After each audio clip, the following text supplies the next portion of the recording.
I don't think any kind of show I ever put on would be complete without doing something from the King.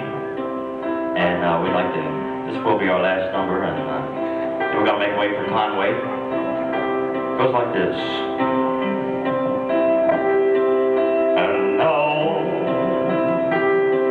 the end is near, and so I place the final curtain. My friend, I'll say it clear, I'll state my case, of which I'm certain. I've lived a life that's full, I've traveled east, and every highway goes, and more, much more today. I did my way. Regret, I've had a few, but then again, too few to mention. I did what I had to do. Well, good evening. I am Paula Walkind of Delaware Rock and Roll Society. Shutter Shoemate is photographing myself and, let me see if I can get the whole name right. It is Susan Kissy Cook Lee. That's right. Okay. Kissy being a name that I guess your dad called you affectionately, okay, and everybody else just adopted it. So for the whole community, I never hear anyone call you Sue. They call you Kissy because they like you. But you know, along with that, you are literally the legacy.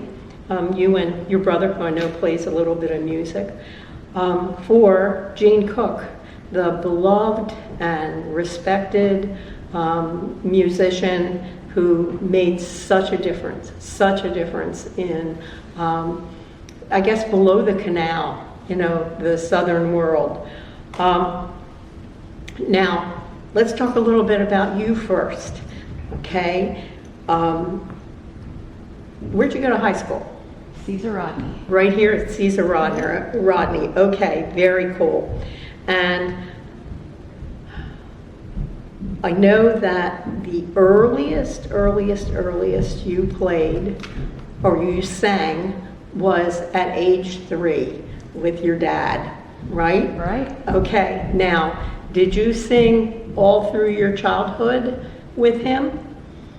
I sang, you know, that was just a quick thing when I was 3 years old. I don't even remember why I was in the bar. I don't remember a lot about it, but I remember I sang Crimson and Clover. And then I didn't sing, I don't remember singing until maybe junior high. Okay. But I would sing with him at the Hub in Dover. We had heart marathons, and I would sing, you know, not every weekend, but once in a while in junior high and in high school. Cool. And also in high school, I was in a band called High Voltage with Dover High, some guys from Dover High. Okay. Are they still around?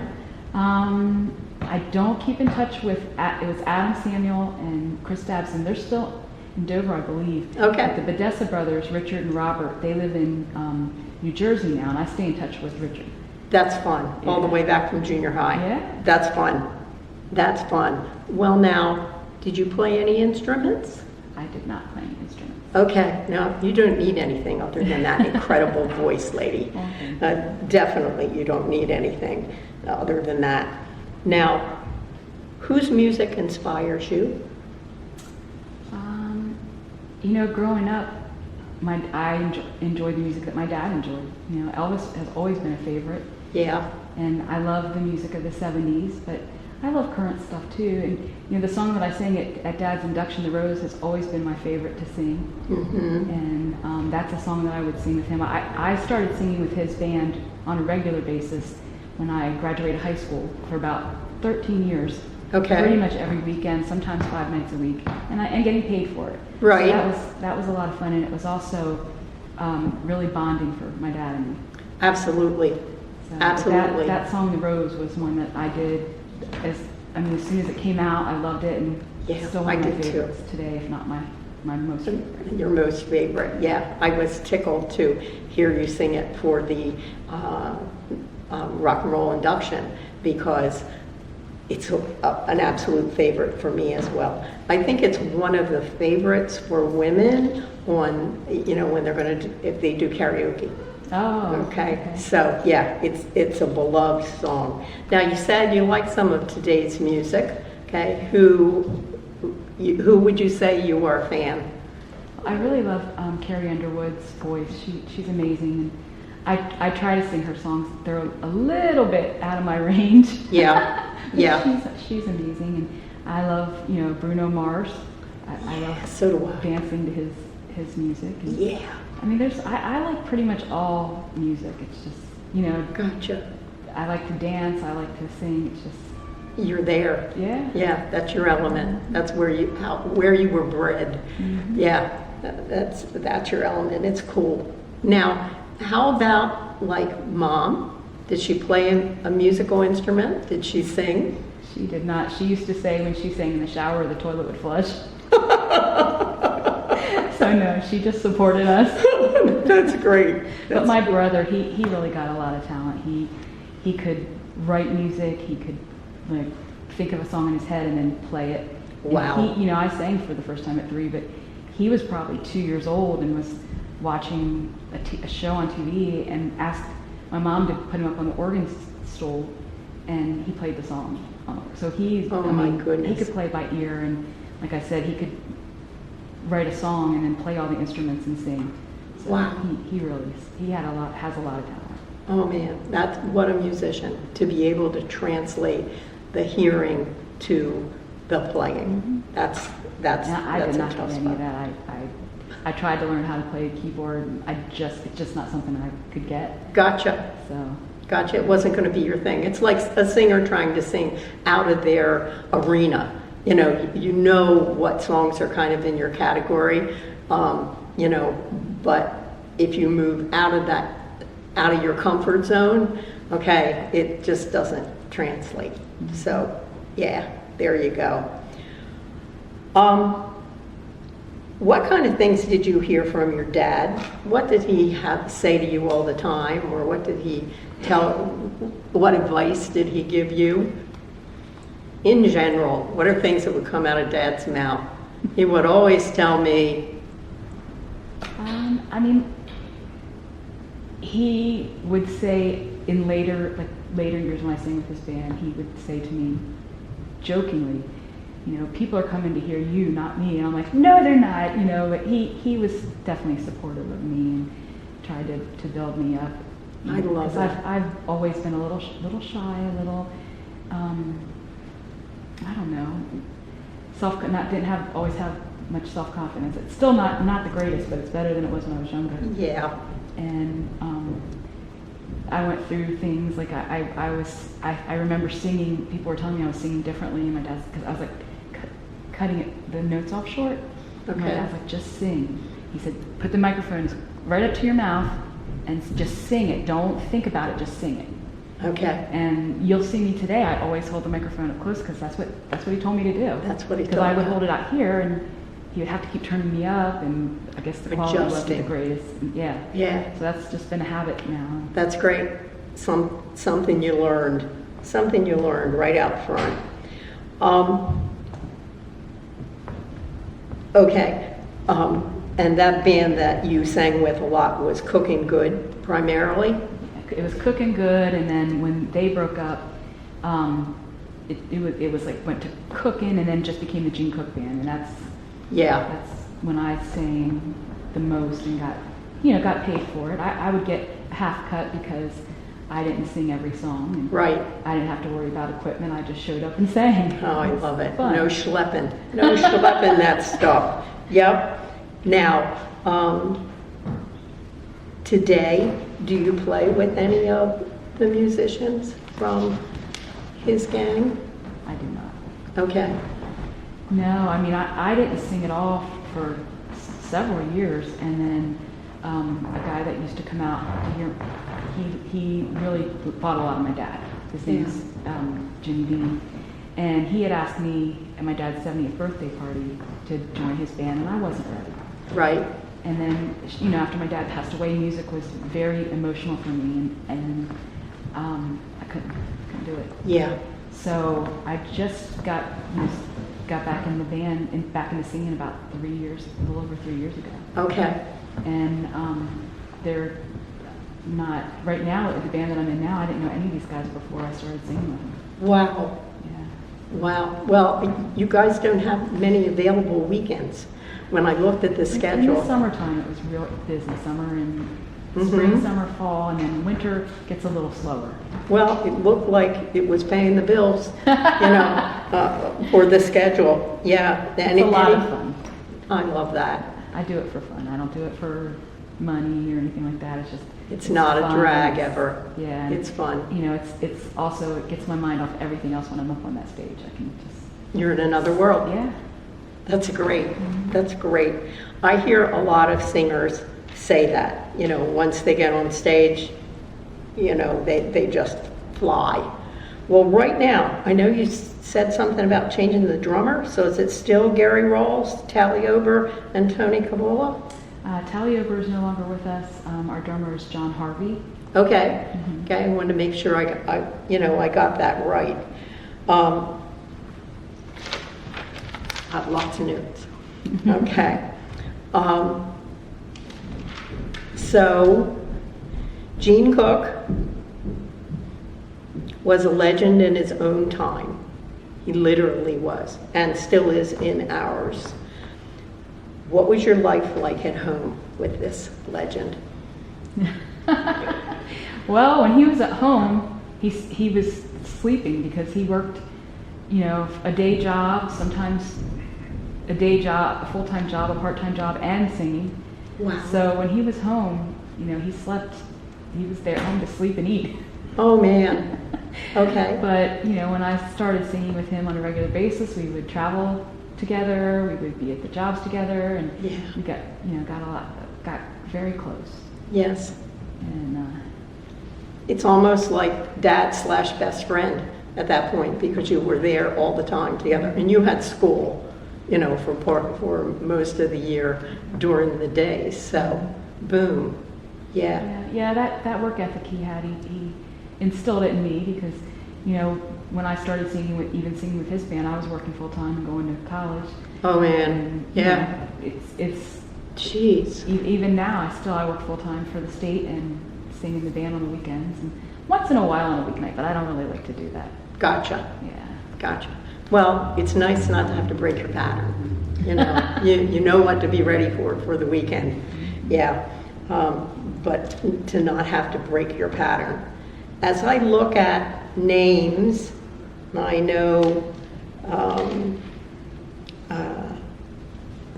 I was shocked to see that Kim York played with your dad's band for 20 years. 20 years, never left his side. Well, I think that was on and off because I remember Kim when I was a child. I think I told you I remember being a little girl and just thinking Kim was the most amazing man, and I told him I was going to marry him when I grew up. And he's been in my life. I remember when I was little, and then when I started singing with the band on a more regular basis and getting paid for it, he was in the band then too. So we got to be very close and got to be close with his wife, and he's an incredible man, a great musician, and he's just. Yeah, we saw him with you here for your dad's induction. And he's such a good speaker. I knew when you said someone needed to speak about my dad, I wanted it to be him because he's really good at it. He spoke at our wedding also, and he's really good at it. Oh wow! Well, the video of the induction is just about ready to come out, so it'll be available on our website and probably on YouTube soon. I'll let you know, and you can let everybody else know. So here we go. I'm looking at names like Styx Wills, Jack Moore, Kim York, and what's really cool about those band members is that they were all lifelong friends. And I move along into other band members, and such, and it's crazy. These are names that are still floating around. Solna, Edgar, I'm pulling a blank. What's that? Fernandez. Yes. Just crazy. These people stayed with it. So what was it about your dad that everyone loves this guy? My dad was funny. I mean, he was just, I don't know, he was warm, and he made people laugh. Edgar Fernandez was telling me that sometimes my dad would make him laugh so hard that he would miss playing. Oh, wow. Miss a note or something, because, and there's a video of my dad. He used to sing Yesterday by the Beatles with just the bass player, and it was really incredible. It's on Facebook. Okay. And my dad would change the words to songs, and I didn't realize that. Oh, no. But Edgar said, if you listen to that, see if you can figure out where he changed the words. And I figured it out right away. Instead of saying, suddenly I'm twice the man I used to be, or half the man I used to be, my dad said, suddenly I'm twice the man I used to be. And, oh, man. He did things like that and would make people laugh. And, oh, wow. And he just loved music. I mean, he loved nothing more than getting up and singing and entertaining people. Making it happen. Yeah, I understand the radio stations that he worked for. He did the jingles for their ads. Yeah. That's crazy. Yeah, he started out in print. He loved advertising too. He did print advertising with the Delaware State News, and then he worked for many years for Dover Nissan, and they had different dealerships throughout Delmarva, and he would do all like the radio, TV, print, everything. Oh, man. And we were in a couple of commercials, so that was a lot of fun too. That's neat. Are there videos or records of any of this? I know that Kim York has some of the jingles that my dad did for Nissan, and there are videos. I just don't know. They're like VHS or whatever. So Okay. I don't know how accessible they are. But he did that, and then the radio stations came later, and he did. He sold advertising for WAFL. Yeah. And WDSD. It's WAFL, the Air Force? No, Air Force thing? it's out Okay. in Milford. Okay. I think they changed their call letters now, but Okay, that's what it was then. So let's talk to Kim York and see if we can get some of that to add in to this interview so that everybody gets a taste of your memory. Yeah, what you're remembering. Oh, man. He had to be so much great fun. Now, I think it was Kim York was mentioning that your dad had a flair for remembering whole songs and jumping into it and expecting the band to just step up and make it work and, throw their solos in and whatever. That's a gift. If you can hear a song once or twice and remember it completely. A lot of band members, will be able to repeat it, but they're just one part of the band. When the singer can come out and say, oh, I heard this and this is how it goes, that's impressive because they have to know all the pieces and the rhythms and whatever. That's cool. yeah, I hear that from a lot of people that used to play with him, that they would have a set list and he would just call out a song and expect them to get it, and they, it's like they learn that way, and they after, probably was hard when they were doing it, but after it was over, they realized that it was very helpful in their development. Yep, on the run. Yeah. Yep, on the fly, as they say. Wow. Well, now, when did your parents meet, or where did they meet? I don't really know. My dad was in the military. He came here, and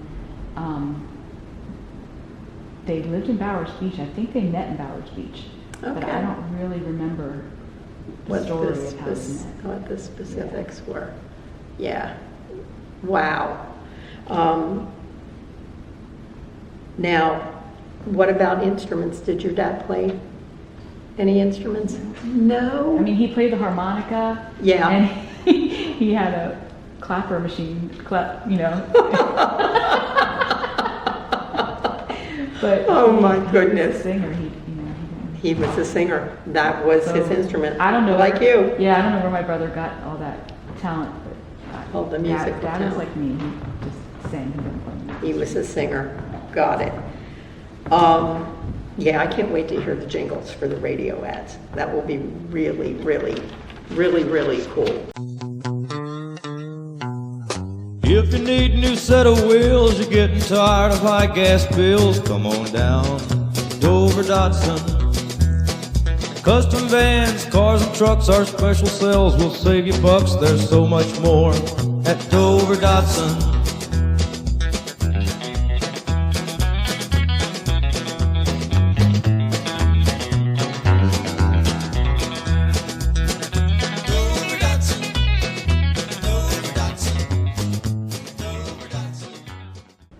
Okay, so in the 70s, all of a sudden, this man who many people played in the 60s, and that was it. And in the 70s, there was Sour Grapes, Delaware Power and Rock, which is a very cool name. You know, you want to say Delmarva. Yeah, Delaware Power and Rock, and Cooking Good. What do you remember from those times?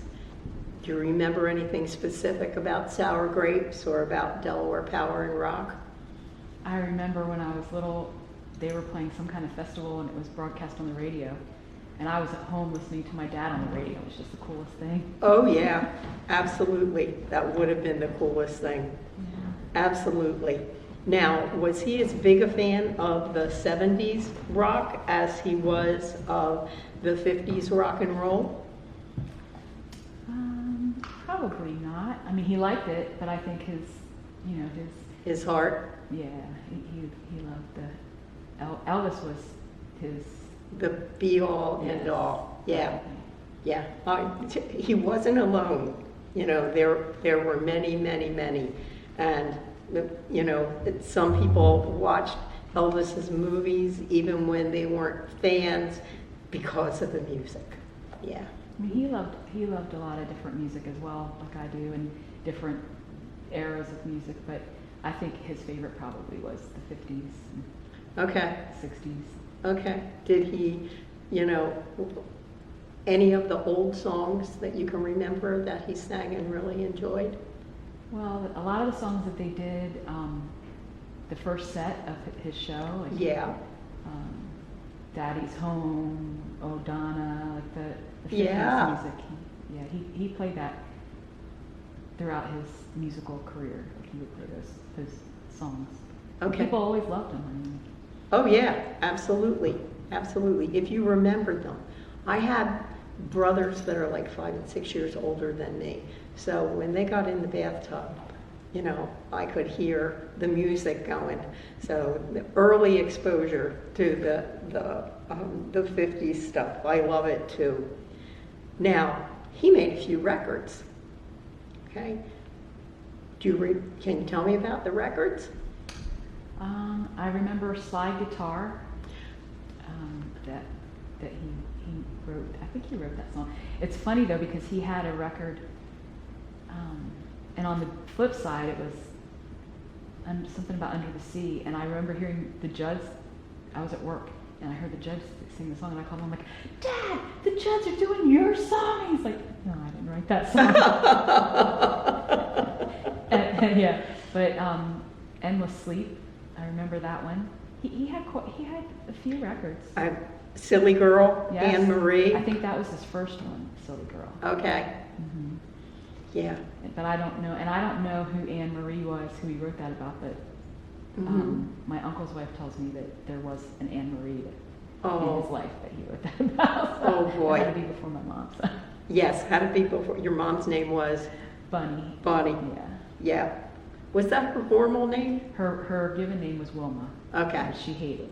And I don't Okay. even remember how she got the nickname Bunny, but you know, we had some interesting nicknames in our family, Bunny and Kissy, so. Yes, there you go.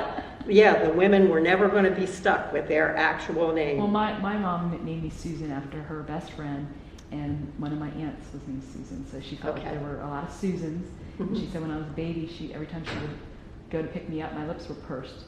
Like I was going to give her a kiss, so she just started calling me Kissy. There you go. It And stuck. and a whole culture was born. And that's what my dad, because that's what my dad called me. He never called me Susan. So when I sang, he would say, let's get Kissy up here. And people never could get, they couldn't wrap their brain around Kissy. It was always Chrissy or something else. Like people, it just, Okay. Kissy, they just didn't think that was a real name. Gotcha.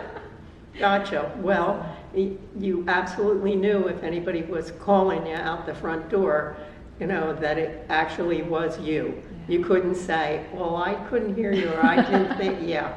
It's Yeah. funny because when I was younger and singing with my dad, I was mostly Kissy and I wasn't Susan very much. Right. And then when I stopped singing in the band, I kind of lost Kissy. Okay. So when I started singing with this band, I feel like I found Kissy again. Yeah. That was great. Yeah. Well, so do your audiences. Yeah. That's, I feel like they A lot more people call me Kissy now that I'm singing again. There you go.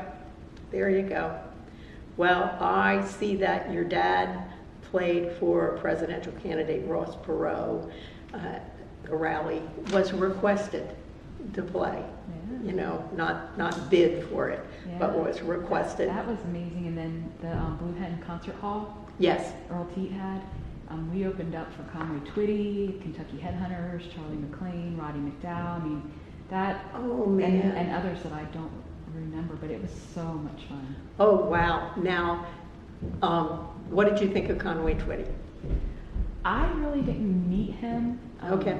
He kind of didn't want to be around people. Okay. But he was an amazing artist. Oh yeah. Oh yeah. And how about the other guys? I mean, everybody was so nice. You know, Okay. It was, Chubby Checker. it was a lot of fun. I didn't get to meet Chubby Checker. Okay. My dad did. Mm-hmm. Yeah, there's a picture I have in my microphone case of my dad. I think in that one he was with Loretta Lynn, and I can't remember who else, but my dad got to meet some Impressive yeah, people. Yeah, Yeah. I like the poetry of the last guy. You listed four names. Who was the last? Roddy McDowell. Okay. so. Now ours was Roddy the son. There was Ronnie McDowell and then Roddy the son. Okay. So we opened up for the son. Oh man. That's so cool. It was a lot of fun. Now, the Earl Teat Music Hall was not where the guitar store is now, but no, in the Blue Hen Mall. yeah. It's called the Blue Hen Mall Concert Hall. I actually have a picture of the sign because I went there. I worked for, at the time I worked for Delaware Health and Human Services, and they had offices in there, and I went in for work, and I went by where it used to be, and the sign was still up. And I mean, we're talking maybe I don't know if it still is, but like 5 years ago or so. Wow, that's crazy. Mm-hmm. Yeah, I as I went through looking online and whatever for things that I wanted to find out more about with you, I saw the pictures of you and Dale Teat playing. You looked like you were all of 17, maybe, and so did the hairdo. Didn't he? Yeah, he looked like a baby. Yeah, that was. It's so funny because I just sang with him down in Millsboro. It's weird because he's had a band for so many years and I've never sang with him. But he got me up to sing, and I was telling the audience, I'm like, this is the first time. I said, we've known each other for like 40 years. It's the first time he's asked me to sing. I said, he used to be in my dad's band back in the day before he had chest hair. he hurried up and started playing, so I would be quiet. Oh, I love it. I love it. That's great. That's really, really great. Oh my goodness. Well, is there anything that you want to make sure people know about your dad? Well, when I think of my dad, it's always the music first. Yeah. And just the fact that he was such a hard worker. You know, he always worked so much, and he was always going somewhere to work. And we didn't see him as much when I was a kid, but you know, the band really bonded us, and that's the best memories I have of my dad. Yeah. Is singing in the band with him, and just the fact that he could entertain people, and you know, people kept coming out to hear his band, you know, for years and years. I know. And Yeah. he was the one that came to see. Like, Yep. he tried to make me feel good, but he was the one that came to see, and they would come back to see. And it was just his passion to see someone that loved it so much. Like that's what he loved. Who he was. Mhm. Who he was. Yeah. Wow. And That I is- miss him every day. I'm sure. And I do feel when I sing that I feel closer to him. You know, it was a process. Grief is a process, and initially it was hard to even hear music because it would make me Yeah. emotional. But now when I sing, especially when I sing, I do a couple Elvis songs. I always dedicate them in my mind to my dad. Hmm. And You sense him around you sometimes? Yeah. it's great to feel that connection with him again. Yeah, absolutely. Absolutely. Well, we look at the list of performers that have been, you know, a part of his bands and a part of his life.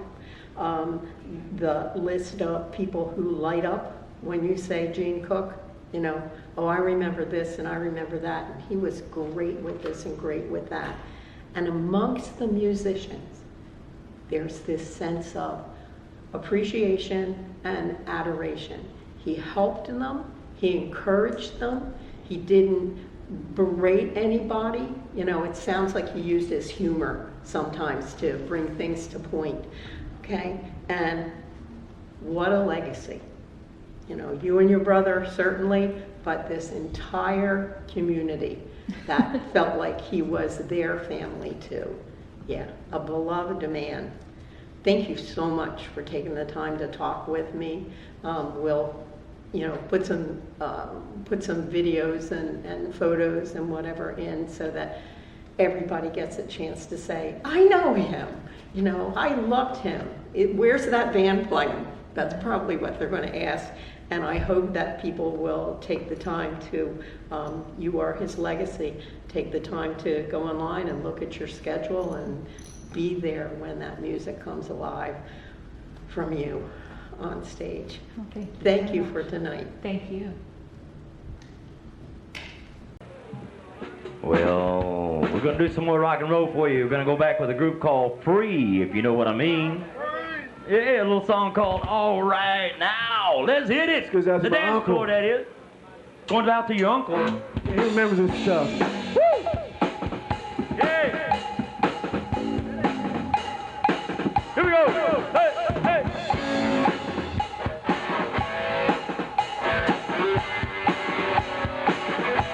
Oh, yeah.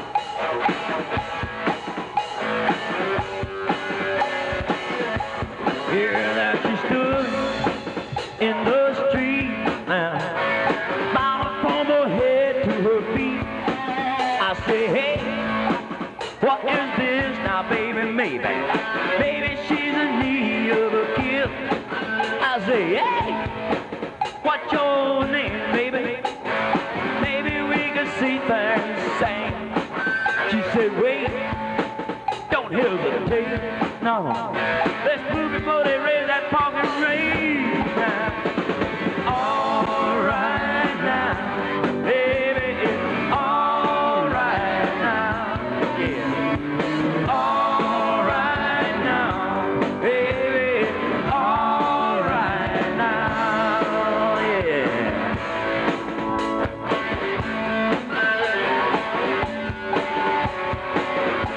Hey, I took her home to my place, watching every move on her face. I say, hey, what's your game, baby? Are you trying to put me to shame? She said, wait, don't go so fast, no. Don't you think that love should last? I say, love, long but